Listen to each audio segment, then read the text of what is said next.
And a year later, I get these photos from him, and there he was in Thailand living, really happy. And he had this like 40 students behind him, and he said, "You helped me to do this. This is my dream job, and you have changed my life." Hi there, you're listening to I Taught English Abroad, a podcast by the TEFL Org. My name is Ewan Davidson, and in this podcast series, we're going to be talking to people who have taught English as a foreign language, find out where it's taken them and what they've learned from it. So whether you're an aspiring TEFL teacher, you're studying a TEFL course, or you're interested in teaching English more generally, this is the podcast for you. We'll be covering a range of topics each week, from travel and accommodation to the nitty-gritty of teaching, all while taking a look at global teaching and the quirks of TEFL life. Now, today I'm joined by Thomas Kerr, who in 1990 visited Madrid, capital of Spain, and loved it so much that he stayed. Within a few days, he met some Madrileños in a bar who heard English was his first language and wanted English classes. He says he was in desperate need of work, so he agreed. He had never taught before or even seen a language lesson, so he didn't know what to expect. He was pretty nervous. Anyway, he says he needed a job, so off he went to his first class. Thomas and his student just spoke about work and life in Madrid. He corrected their mistakes, though he didn't know the names of grammar terms. Who can blame you?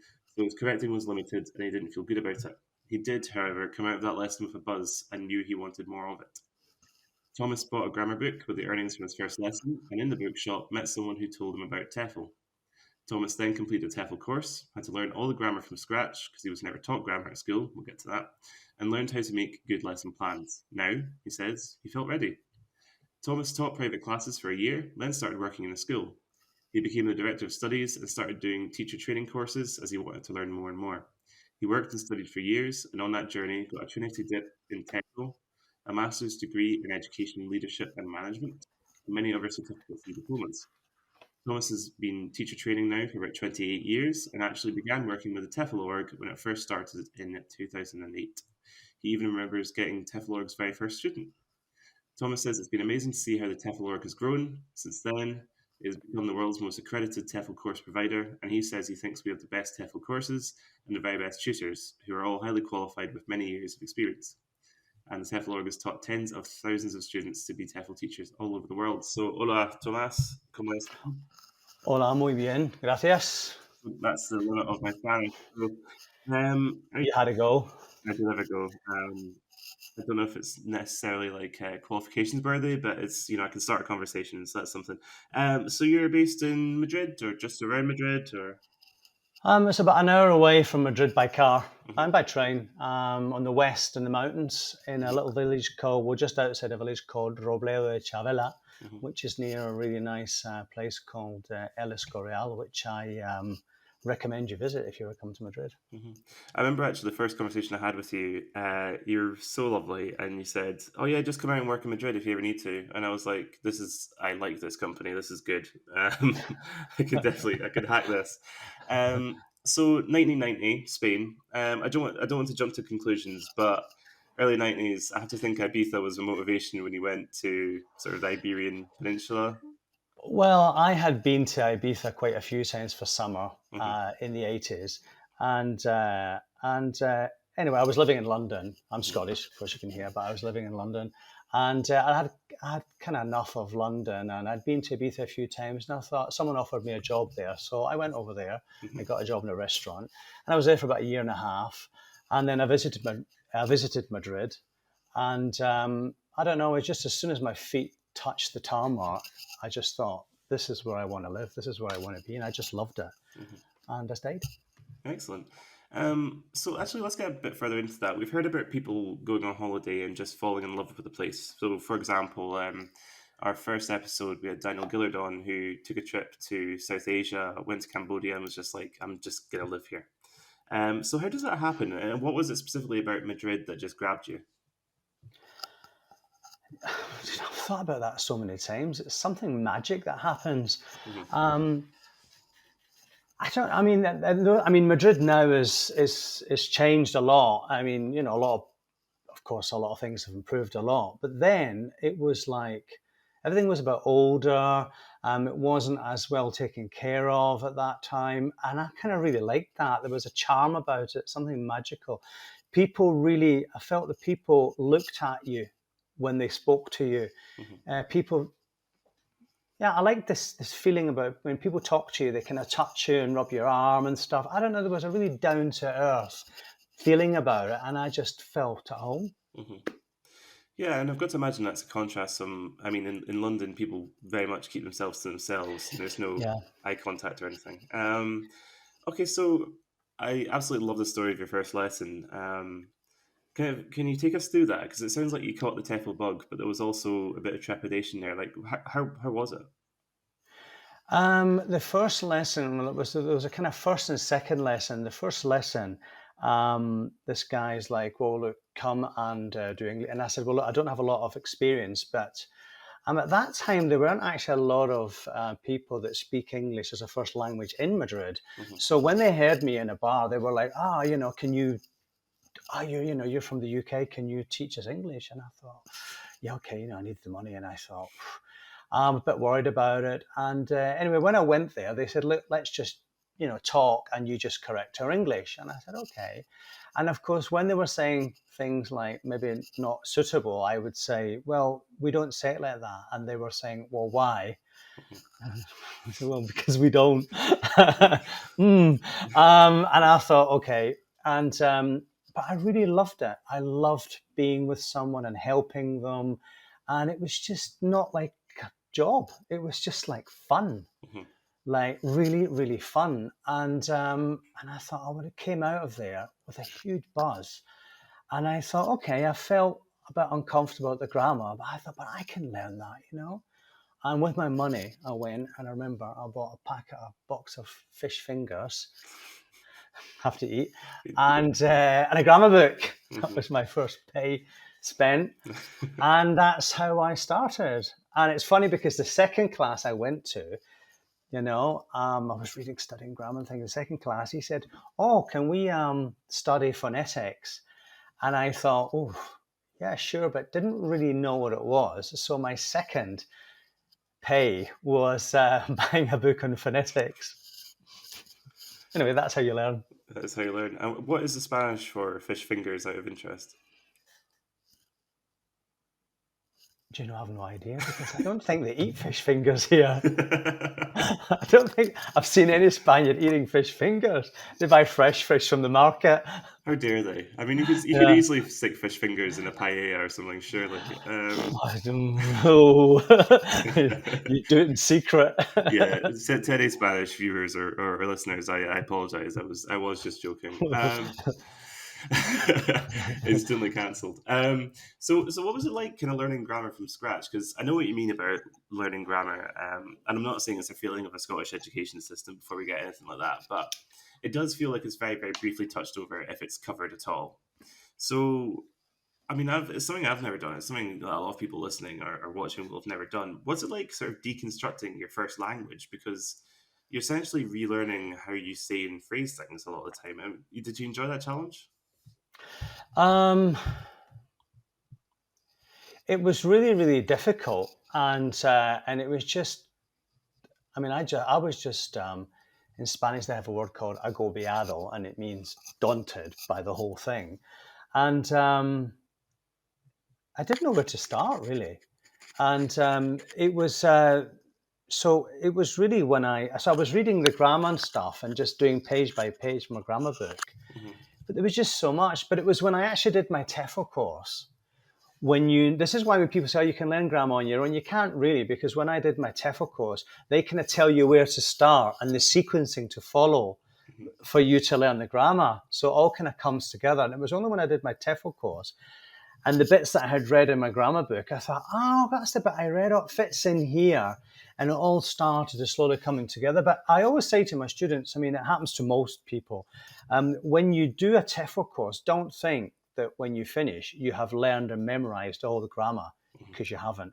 The TEFL course is really a window into it all, and it gets you thinking, and you kind of go through all the main points of grammar that your students might want to work on. But most teachers, in my experience, actually really learn the grammar when they plan lesson plans for the students and actually teach it. That's when you really learn the grammar, when it kind of sinks in and it all kind of comes together, I think. So as a kind of a sort of learning by doing kind of approach. Yeah, because when you're doing a lesson plan, you have to think, right, what do I think my students are going to do wrong here? So you have to kind of turn it inside out and look at it all different kind of ways. Mm-hmm. And you don't know the answers yourself, so you check your grammar book, and or you ask other teachers or something like that. But for someone like myself, I mean, who never learned grammar at school, I mean, I knew nothing. And not only me, I mean, I at that time I knew teachers from England, from Ireland, Mm-hmm. and they were the same. They were like, wow, what's this? And is it doable? Yeah, definitely doable. I mean, the thing is, I think with people who English is their first language, we know English. It's all inside. We just have to learn what the names for it is and where it all goes. Mm-hmm. But we subconsciously just kind of know it. So Yeah. it's not as hard for us as it is for our students. It's even harder for them. Think about it, Mm-hmm. And so you talk about speaking to English teachers, no, teachers from England, teachers from Ireland. So let's go to that TEFL course that you did. So was that? I mean, what kind of people were you studying with? Was that in Madrid as well? Can you talk us through that doing that course if you can? Well, I actually, and at that time, of course, there were no online. There was like kind of nothing online. Mm-hmm. So otherwise, I would have done an online TEFL course from my home in Madrid. But I actually went to London. I mean, I had lived in London for years before, so I kind of went back, stayed at a friend's house in London, Mm-hmm. and I did a 1 month intensive TEFL course in London. What kind of people did I meet there? Lots of people that older, younger, all different ages, Mm-hmm. people from all over the world. I mean, there were, in fact, I think more than half the people were people that English wasn't their first language, and they wanted to teach English in their countries. Um, People from all different age groups, all different academic backgrounds, or some with no academic backgrounds, and people who were working in a shop or a bank and they just had enough of it and they wanted to go traveling, Mm-hmm. and other people who wanted to make a career out of it. I mean, everything really. It was all a real mix. Yeah.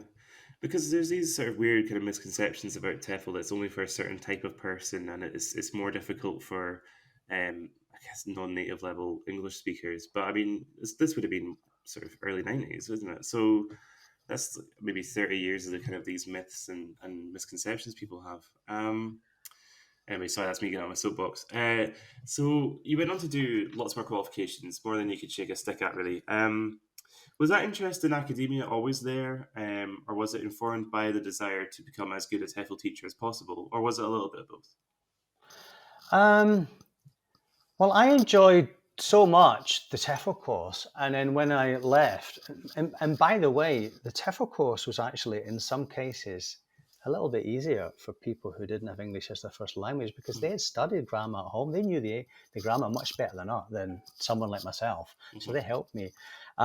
But what made me want to learn more was I loved doing the TEFL course and learned so much. And after about a year of teaching maybe 2 years of teaching after my TEFL course, I thought to myself, there's more to this. I'm really enjoying this and I'm putting to practice my TEFL stuff. But I realized there was more methodology. There was more. And I'd heard people talking about doing, it's called a Delta, which is with Cambridge English, or the Trinity Diploma, Mm-hmm. which was a kind of higher level and focused on teacher training, you being a teacher trainer or a director of studies or something. And I thought, this is what it just felt like the natural, because I was so into what I was doing and I loved teaching so much. Mm-hmm. I wanted to improve for myself and for my students, and it was just a natural development for me. And I also realized then that up till then, I didn't really know what I wanted to be when I grew up, even though I was an adult then. And teaching, I was like, I want to do this forever. So it was a natural process for me. Excellent. We haven't actually really talked on the podcast so far, in general, in this series so far about the Trinity Dip. For those who haven't studied it, including myself, how challenging is it? What's the format? I suppose obviously you've said that the end goal is obviously about teacher training and becoming as proficient as possible. But what's it like to study that? Because people like myself have absolutely no idea. Well, when I did it, it was quite a lot of years ago, it was 20 odd years ago, and it was very different to it is now. But when I did it, I'm not really sure how it works now. But when I did it, you had to learn a lot. You had to go much deeper into methodology, phonetics, deeper into the grammar. Um, so there was kind of more depth to it. You had to be observed quite a lot by a committee, an inspector. It was pretty hands-on, and I did mine at the British Council because I used to work there for a while, so I did it there. A lot. I think it took me 2 years, kind of part time. A lot of hard work, a lot of essay writing about how you teach staff or about methodology. So you had to learn to write essays. You had to learn how to make lesson plans focusing on certain types of methodology. They were videoed. You had to learn how to provide feedback, observe other tutors. If I remember rightly, it was really hard work. And it was really hard for me because I didn't go to university, although I've been now because I actually went back to university. And so it was a real challenge for me. But I can tell everybody out there who's maybe not been to university, I learned so much and it was challenging, but I learned a lot and it was really, really good and doable and enjoyable. Yeah.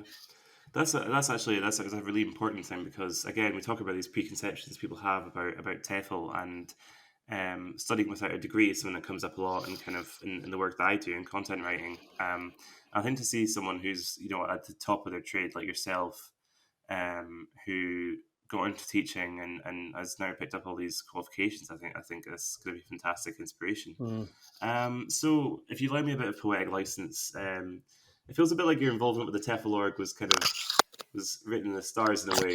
It's a company based in Scotland, or was, founded in Scotland, looking outwards towards the rest of the world. Did that feel like a perfect fit for you? Did you feel there was some sort of kind of predetermination that you'd end up with an organisation like the TEFL Org?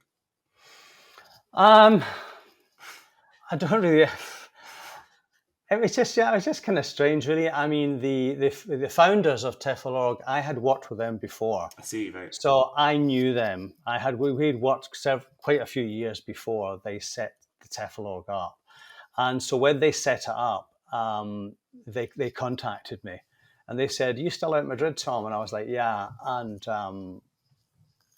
they said, "Oh, why don't you bring your talents to us and work with us?" And I was like, "Okay." And it was really nice because I knew them and I knew we thought similar in the sense that we really believe in teacher development and being the best as we can at stuff and helping people, giving people opportunities to do new things in their life.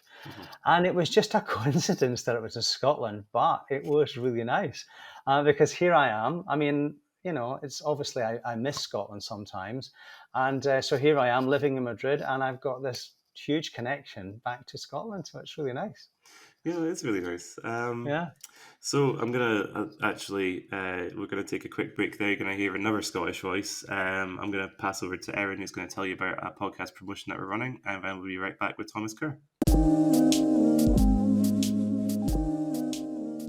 Hi there.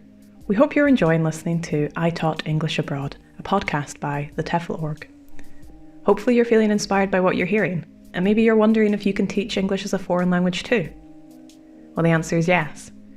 And as an exclusive reward for listening to this podcast, we're offering you 50% off TEFL courses, plus a free lesson plans pack to help you get started. Just use the code PODCAST at checkout. With that discount, you can get TEFL qualified with the world's most accredited TEFL course provider and learn how to teach from teachers. With dedicated tutor support, lifetime access to our TEFL Job Centre, and friendly advice from our team of experts, you could be teaching English abroad or online within just a few months. Signing up couldn't be simpler. Just visit www.tefl.org and add the code PODCAST at checkout to get your discount. That's www.tefl.org. Start your TEFL adventure today.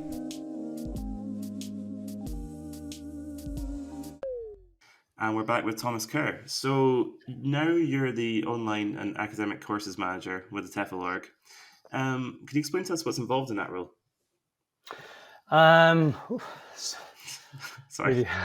Really, no, really busy. I don't know where to start. It's my job basically to make sure we provide only the highest quality TEFL training to our students, and to make sure that they get the best feedback from their tutors. They get timely feedback. They get all the support they need to pass our course, and also to make sure that our courses are really the best in the world. We're constantly updating, improving them, listening to what's going on in the TEFL world all the time, keeping up to date with new trends, new methodologies, and listening to our students as well, what they're saying, where we can improve. And also to make sure that our students enjoy their TEFL journey experience with us, and that they feel prepared at the end to go out and teach, or as prepared as we possibly can. And that's kind of what I do. So, and I as well, I observe classes, I observe tutors at work, give them feedback to make sure our tutors are doing their best jobs at all time.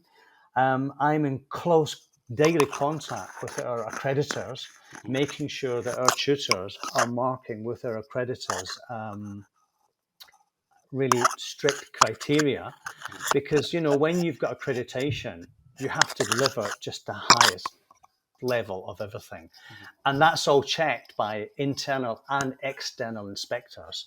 So on a daily basis, I have to make sure that's all great. So that when we do get inspected, it's all ready and they can see that we're doing a good job all the time, not just in inspection time. And what else? I also do training courses for the tutors all the time. Making sure that everybody's kind of keeping on their toes. We do lots of tutors meetings together so we can share ideas, talk about experiences.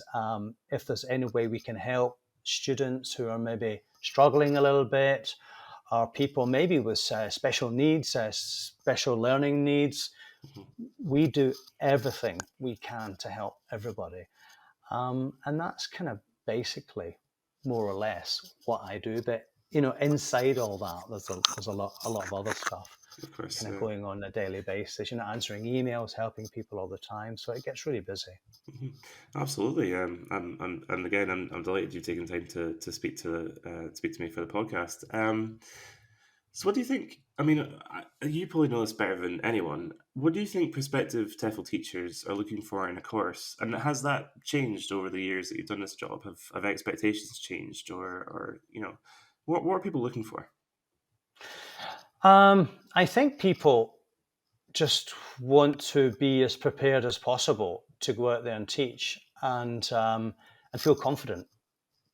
Our course is about helping people to build their confidence, to be able to feel confident and feel really excited about teaching. We have all different people from all types of walks of life. People like myself, who when I first started, who knew nothing about grammar. And then we have people who are already teachers, but they maybe feel that their classes are not so interesting anymore, and they want to do a TEFL course to kind of spice up their teaching, because TEFL is really fun ways. We teach in really fun ways. So, and how do we go about it? Well, things have changed, because when I did my TEFL course, it was face-to-face. You couldn't do it online or anything. And now suddenly people can do it online. And with COVID, when the lockdown came all over the world, at first we were thinking, oh, goodness, what do we do? Because we have a lot of people that don't only do the online course, they also do the face-to-face weekend courses or the 3-day course with us, and we couldn't do them. So how can we help these people during lockdown? Because some of these people, they want to get visas and things to go off and work, and we didn't want to hold them up. So we were actually the first. By the way, I'm also in charge of writing new courses, which is going to bring me to what I'm going to say now. So we, within 2 weeks, to help our students, because they were saying, help, we need to do a weekend course. And within 2 weeks, me and my team, we put our face-to-face course virtual. And within 2 weeks, we were doing virtual courses. And how did that help? Because a lot of people were saying, oh, this is amazing, because I actually want to teach online anyway. Right, okay. So we were showing them how to do all the TEFL stuff, but online. And then there were people who couldn't do a face-to-face because they lived somewhere we didn't have a venue, and they could do a virtual weekend course. So we were actually making it more accessible to more people. I mean, there are still people who, when we went back to, when COVID restrictions stopped and everything, loads of people, still want to go back to continue doing face-to-face.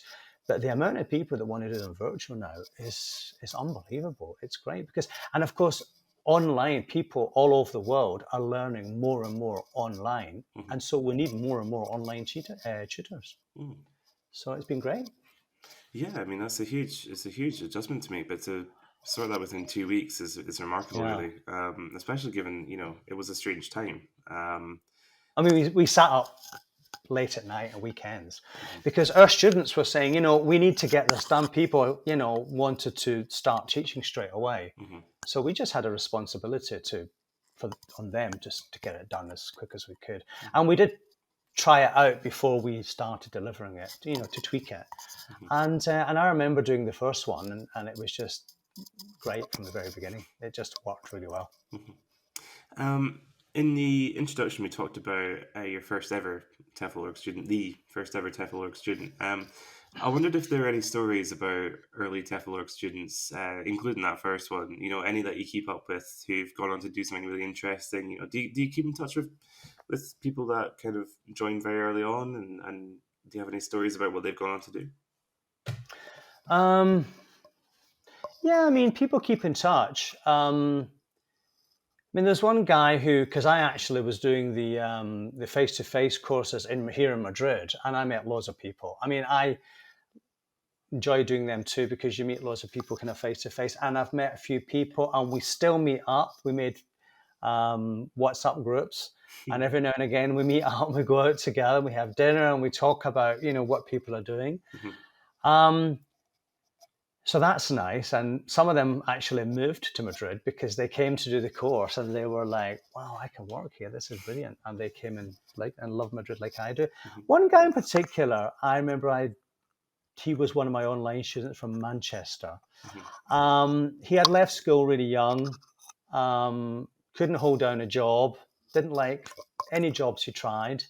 And he was about 43 years old. And he just felt he never found what he wanted to do. And he did the online TEFL course.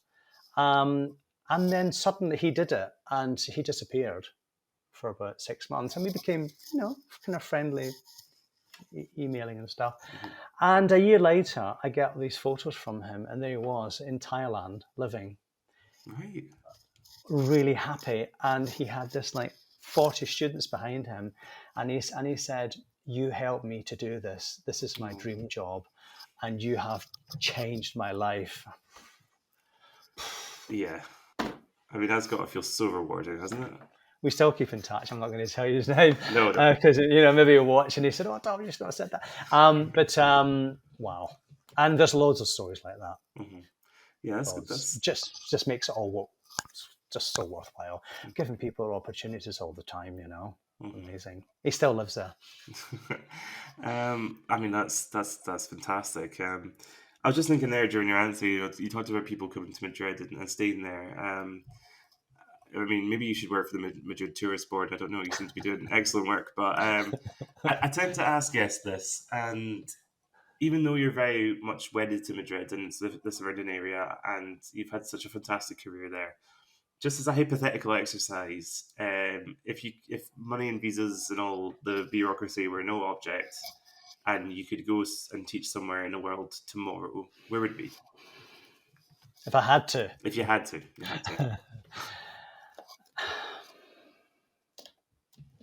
Do you know, it would be... I have thought about this. And I think it would have to be somewhere in like South Mexico. Okay, yeah. Somewhere in South Mexico, Caribbean, South Mexico, somewhere that kind of that area. Yeah, I would like to. That would be nice. Yeah. It's funny, actually, we were talking to Richard for a different episode, and he taught, I think he volunteered in Cancun-ish for a while and said it was amazing. But so does that kind of come from, is it because you have obviously knowledge of Spanish, or is it just like an area you've been to, or? I've never been. Have you never been? No, never been. Yeah, I mean, I have knowledge of Spanish, but I mean, learning a new language, going to a country and learning another language doesn't really scare me at all, because you just do. You just have to learn it. No, it's just so different from Madrid, because Madrid's dry, and there's no beach here, Right. but there's some amazing mountains. So that's just a completely different, something different. I would actually also kind of like to teach and live as well in India. Yeah. So those are the kind of two places. Gosh, just so, think about it. There's so many places actually to go. Maybe I should start traveling again. I'm not trying to plant any seeds. No, I can't leave my dogs. I have 6 dogs. I can't leave my 2 cats. I can't leave them. So, no way. Absolutely I've got my family here. Yeah. But yeah, no, got me thinking. Believe me, I'm not trying to sow any seeds of doubt. No, especially. I mean, I think that's something that, I mean, obviously traveling is a wonderful thing, and you wouldn't be where you are right now, obviously physically, without having had that curiosity for travel. But there's so much to be said for finding somewhere that just makes you happy. Madrid's my home now. I mean, I have worked in different places. I did work for a stint in London, kind of going there for like summer courses and things. And I did work in London. I taught English. Well, I lived in London, but I went back and taught English in London. I taught in Portugal, in Lisbon for a while, for a few months. And also in France, near Paris as well, for a while too. So, I've worked in different places, but, Madrid I love is my home here. I've settled down here now. Actually, crucial question. Do the dogs and cats have Spanish names? Trying to think of their names. The dogs, what they're called, Nana, which I think is a Spanish name, and Tony, not a Spanish name. Maya. You could argue. And Wasabi. That's a class name. That's so good. Is that a dog or a cat? He's a little white chihuahua, really naughty, and his name is Wasabi. That's amazing. He's really fun, and he's lovely, really affectionate. I love it. And we've got Charlie, and then the 2 cats are called Juanito, of course, which yes. I think is Johnny, and the other cat is called Elvis. Juanito and Elvis. That sounds like a sort of mid-60s sort of Latin collaboration. I like that.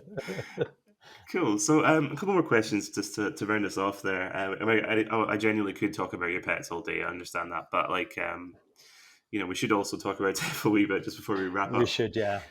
So this is a fairly non-linear podcast. I like to jump from era to era, if you like, but just to make things more difficult. But going back to that first lesson, how important is it for prospective TEFL teachers to have experiences that make them nervous? Because you spoke about, having a buzz, but being quite unsure of yourself and saying like, oh, okay, I've got a lot to learn in my own time here. Nervousness is a good thing though, right? Oh, yeah, it's just so exciting. I mean, definitely. I mean, going into that first class, so scared. I mean, I'm not saying it's easier now, because it's not, but at least now you can go into YouTube and see a video and see what happens. But then you couldn't. So I just hadn't a clue what to expect, But even still, I think even if you can see videos, 100 videos, you teaching your first class going in there, everybody I spoke to is really nervous because they don't know what they're going to get asked. They don't know if they can answer the questions, and it's nerve-wracking. And I have a piece of advice for this. You've got your lesson planned, and you stick to your lesson. And if somebody asks you a question that has nothing to do with the lesson, you just say, well, that's really interesting, but we'll look at that another day. And then, when you go home, look for the answer, try to help them, and then let them know. Stick to your plan, because when you're doing a plan, you're teaching them what they need to know at that level. Sometimes you get a lower level and they ask you high level class questions. You say, well, look, you don't worry about that now. Maybe their big brother or big sister's told them another grammar. You say, look, let's just take it step by step. So you don't rush anything and you take your time. If someone asks you a question and you get nervous about the grammar that you're doing in today's lesson, and you say, oh, goodness, I didn't think about that when I was planning my lesson, then just take your time and say to the students, but you should always do this anyway. I mean, you're not there just to answer questions. You're there to encourage your students to speak English as much as possible. So if someone asks you a question, even if you know the answer or if you're not sure of the answer, you say to them, okay, good question, in pairs or in groups, discuss that for 30 seconds. Mm-hmm. And tell me the answer, starting from, what do you think the answer is, starting from now. So they're talking in English with each other, and then you say, okay, stop, and they'll probably tell you the answer. And they've discovered the answer for themselves, and it also gives you a minute just to kind of make sure you've got the answer right as well. But it's actually better to do that even if you know the answer, mm-hmm. because it's not about them asking you questions and you giving answers. It's about you getting them to discover the language for themselves and providing opportunities to speak and use it. Mm-hmm. Yeah, of course, because you've got to facilitate people being able to hold conversations, surely. That's fundamental. It, yeah. And solve things themselves in English. Mm-hmm. That's great advice. And finally, talking of advice, we'll go sort of even more kind of general, if that's all right, because that's all my level, really. What advice would you give to someone who was in your situation, who was a bit nervous about grammar, was a bit nervous about teaching generally, but really had that fire in the belly and wants to give it a go? What would you say to someone who's just on the precipice of taking up TEFL as either a course or as a career or both? Just do it. Try it. Just plan your lesson as well as you can, mm-hmm. and just go in there and just do your first one. Just do it. You'll just love it. I mean, most students are lovely and nice and friendly and kind. No one's going to bite your arm. Although I knew a really naughty student once, but that's fine. Alfonso. Anyway, that's another story. That's another day. How to deal with rowdy students. But most students are lovely and caring and nice. And just prepare your lesson really well, and just. I know people that have done my TEFL course, but I'm just holding off to do that first class. Just do it. Mm-hmm. Amazing. I mean, well, obviously, if people want to hear about Alfonso, they can leave comments or send emails in. I want to hear about Alfonso. We'll maybe do a second episode at a later point. Thomas, I understand how busy you are, man. It's been fantastic having you on, and I really, really appreciate it. And I think there's so much that people are going to learn from that. So thank you very much. It's been a pleasure. Thank you. Brilliant. Take care, everyone. Okay.